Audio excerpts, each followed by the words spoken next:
If your shower spout leaks, I'm going to show you how to fix it in this video.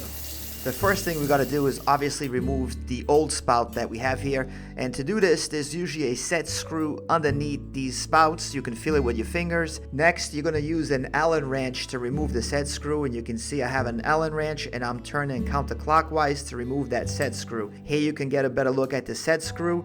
Once it's loose, you can go ahead and just move the spout around, and then you want to pull it away from the wall.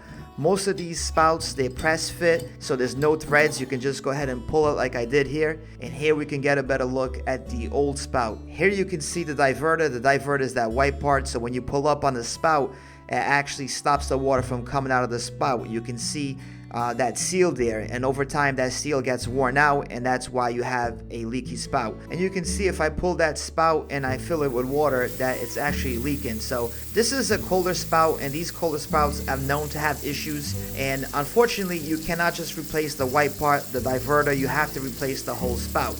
I did go ahead and purchase a new Kohler spout, and I have product links in the description, but here you can see the new spout.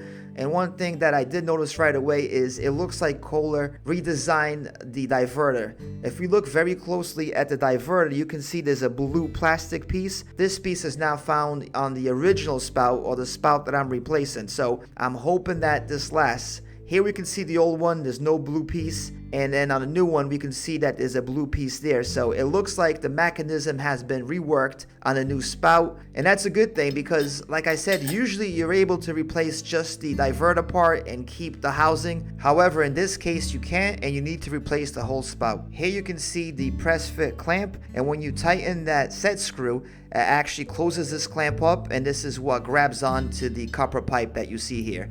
In order to install the new spout, we're going to go ahead and loosen the set screw. Once you loosen the set screw, it actually opens up the clamp that you saw previously, and that's what's going to go and grab around that copper pipe.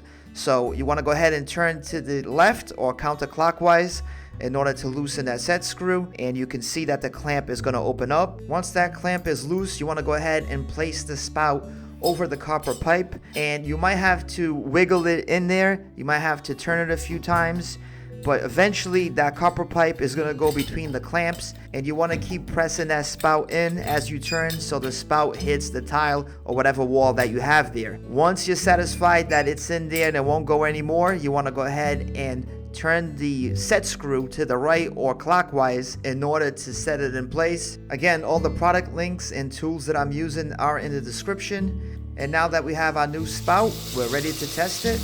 And I'm going to go ahead and put on the diverter, and when I pull up, you can see that there's no more water coming out of the spout, where previously we had all kinds of water coming out of the spout. So you can see that it's functioning the way it should. When I press down on the diverter, the water comes out of the spout. When I pull up on the diverter, you can see that it goes to the shower head and no water comes out of the spout. Well, I hope you enjoyed this video. If it's been helpful, put a like, comment, and don't forget to subscribe for more videos. Once again, product links are in the description. Thanks for watching, and we'll see you on the next one.